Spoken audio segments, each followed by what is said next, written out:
مسجد عائشہ.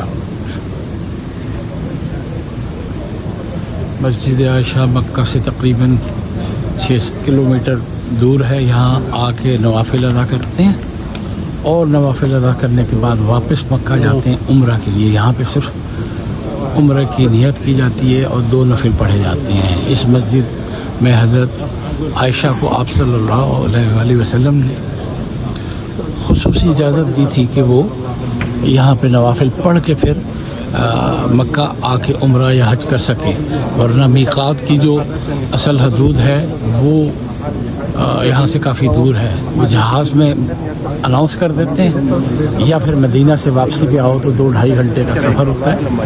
وہاں پہ لوگ عمرے کی نیت کرتے ہیں مکہ آنے کے لیے، مکہ آنے سے پہلے.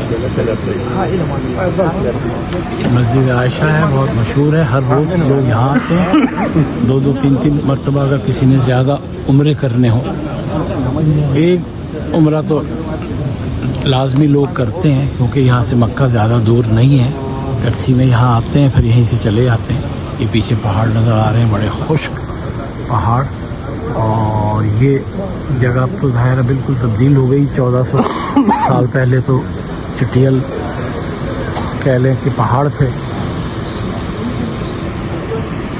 یہ دائیں جانب یہ خواتین کے لیے ایک قسم کی دیوار سی بنی ہوئی ہے. یا خواتین نوافل ادا کرتی ہیں اور پوری دنیا سے مختلف لوگ حجاج آتے ہیں.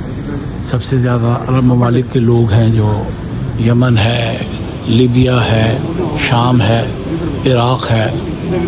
کچھ لوگ پاکستان کے اور بنگلہ دیش اور انڈیا کے ہیں، وہ بہت کم ہیں. ملیشیا کے بھی لوگ بہت ہوتے ہیں، انڈونیشیا کے بھی ہوتے ہیں، تھائی لینڈ سے بھی لوگ مسلمان جو ہیں وہ آتے ہیں. تو اللہ تعالیٰ سب کو یہاں کی حاضری کا سبب بنا دے اور دعائیں کو قبول کر لے.